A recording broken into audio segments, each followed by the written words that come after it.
you begin to notice that the things that you lightly are contemplating are flowing easily into your experience.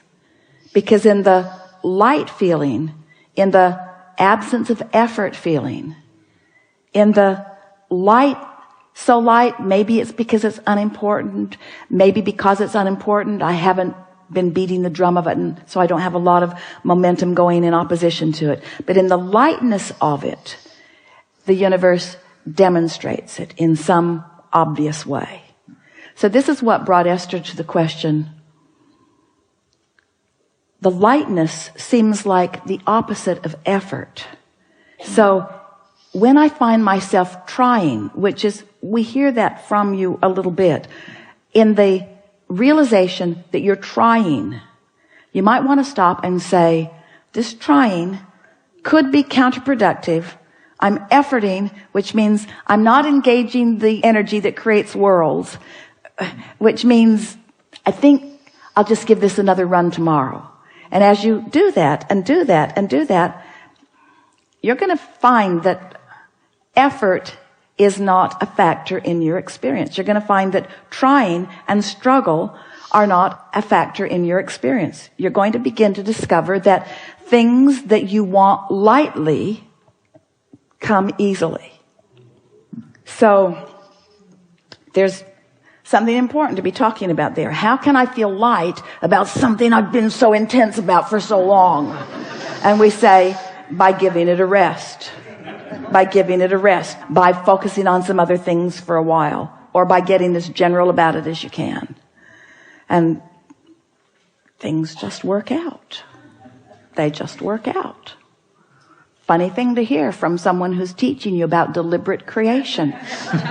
Deliberate creation. Deliberate creation is about tuning your frequency. Deliberate creation is about feeling your emotions and knowing what they're telling. Deliberate creation is about understanding the relationship between who you really are and what you really want and what you're doing right here and now.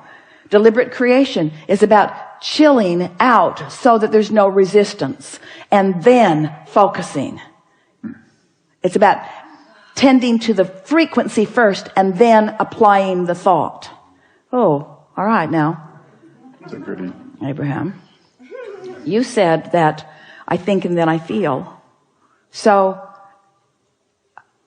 are you actually taking thought back to the element of frequency? Yep. Can you find a frequency without a thought? Can you feel the frequency of love? Can you feel the frequency of love? Now, don't get carried away about who you love or who you loved or anything like that. Just feel the frequency of love. Can you feel the frequency of love? Can you feel the frequency of enthusiasm? Can you feel the frequency of fun? So it's possible to feel a frequency by interpreting it through emotion in a sort of thoughtless place. That's all we're asking you to do. That's the thing to do first thing in the morning. Wake up and enjoy the non-thought. Don't be too quick to try to figure out what this day means and where you have to go and what you have to do. Just give yourself, if you can, 68 seconds of just basking in the energy, in the non-action, non-verbal, even non-thought vibrational frequency. Just give it a chance and see what happens. And then watch how the thoughts begin to follow suit. It is our promise to you. Get that momentum going and you'll be off on the right foot. And as soon as tomorrow, you'll have a day unlike any other day that you've ever had. We're not kidding you. Give it a month and you'll feel absolute control of your experience. And when people see the difference in the way you feel, they'll say, what are you doing? And you say, it's kind of hard to describe. I'm doing a lot less than I've ever done before. Well, what do you mean? Well, I'm focused upon the way I feel. Well, what does that mean? It means I don't want to talk about this with you anymore. There's a really good chance you're going to talk me off my high-flying disc. Well, what are you smoking? Well, it's not like that. This is a non-drug high. It's a non-drug alignment. It's alignment that has always been there for me that now I'm consciously tapping into. It's alignment that I've been stumbling on all my life, just didn't know how to maintain it. Didn't know how to create it to begin with and didn't know how to maintain it. Now I do, so I'm doing a more consistent job of it. So I've got more momentum going. So I've got more airtime happening, more vibrational airtime, more attention, more verbal time, more stuff from me about those pipes that I want to keep open. What pipes are you talking about? Well, you see, there's this path of least resistance between me and everything else. And it's a path of least resistance between me and what I want, and it's a path of least resistance between me and what I don't want. It's a path of least resistance. And I'm just keeping the pathway open on the things that I care about. Well, how do you know the difference? Things I care about that I really want feel good to me when I think about them. When I'm focused upon what I want, it always feels good. When I'm focused in opposition, it never feels good. Oh, seems too simplistic to me, they'll say. I know, it did to me at first. That's why I tried to make it harder than it needed to be. I mean, harder than it needed to be for quite a while. And then who knew? I'm supposed to feel good. Life is supposed to be fun. I have endless unseen energies that have my back, who know what I want, who are pointing the way. I had no idea the leverage, the creative energy that was available to me until I started pointing it. Well, what have you accomplished with this? Well, I feel great. I know, but what else? Well, I just feel wonderful. Well, what else? Well, it's too much to tell. Well, tell me something. Well, I just feel great. I feel great. And mostly nice people are around me. And people who used to bother me aren't coming around. And some of them that used to bother me don't bother me anymore. And ideas come more easily to me. I'm more intuitive. I'm more clear-minded. The things that occur to me occur in better timing. So when I act on them, I get more immediate results. The things that I want are just flowing into my experience. My day-to-day moments are really exciting. I used to look forward to a vacation and kind of put up with everything before it. And now every day feels sort of like that vacation. I have that lighthearted feeling all day, even when you're at work. Yeah, especially when I'm at work, because I feel purposeful there and I feel momentum there. And there's this give and take thing that happens with me at work where we're all winning as a result of our co-creating together. It's some of the best time that I spend is when I'm at work. Yeah. So many lovely people in this world. Have you noticed? Well, not so much. I haven't noticed that so much. Well, that's because I'm on my high-flying disc. I know that's what. Well, now tell me about this stupid disc. How did you get on this high-flying disc? I was born there. I was born there. I talked myself out of it with a lot of help from others who had forgotten about it too. But no, I mean, how did you get on it today? Well, I thought you'd never ask. Well, this morning when I woke up, I just thought happy thoughts.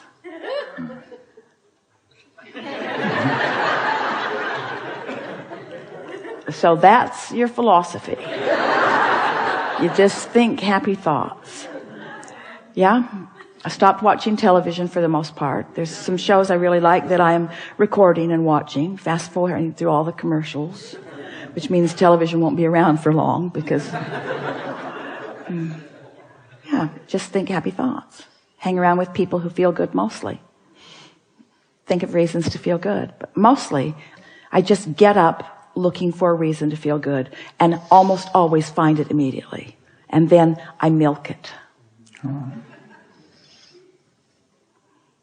Some people will think that it's too simplistic, but as you begin to demonstrate how great you feel, and as they begin to see, especially those who know you, the things that they've been hearing you talk about, as they begin to see those things flowing into your experience, as they begin to see your prosperity improving and your laughter more obvious and common, and they begin to notice how clear-minded you are and what good timing you have, what good comedic timing, what good intellectual timing, what good psychological timing, just what good timing.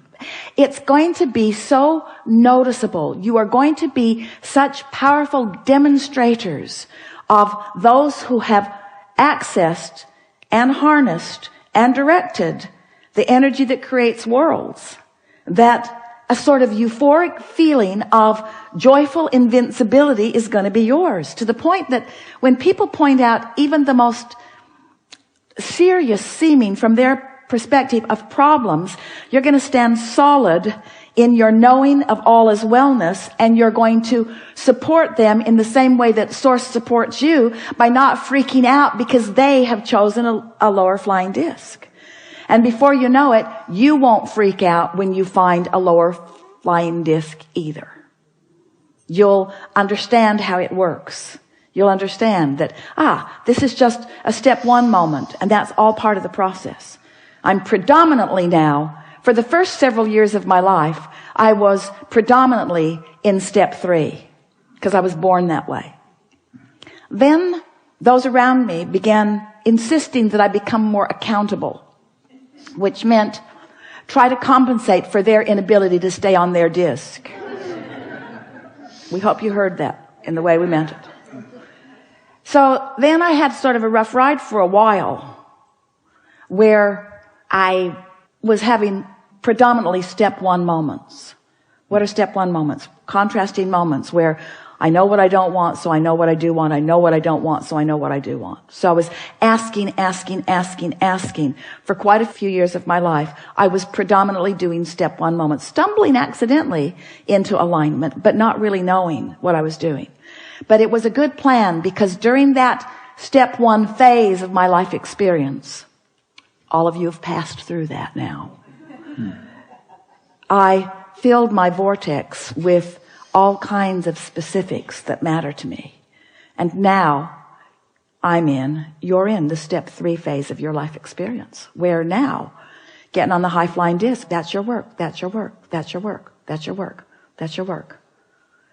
So I'm done, Abraham. I'm not going to create anymore. Oh no, because you're not going to stay on the high flying disc. You're going to dip. You're going to still have step 1 moments, but you're predominantly going to be living step 3 moments. Occasional step 1 moments, because you can't not expand. You want to continue to clarify, but predominantly step 3 moments. You see what we're getting at? How can I assure predominant step 3 moments? By making sure every day at least starts there. And if we have done the best sales job that we have ever done about anything, we've convinced you to at least give it a go, to at least try to see what happens. And we would so love a repeat of this gathering with these identical magnificent beings 30 days from today, to hear from you what has happened since you have found and established and maintained and enjoyed and understood what it feels like to be on that light-hearted, good feeling.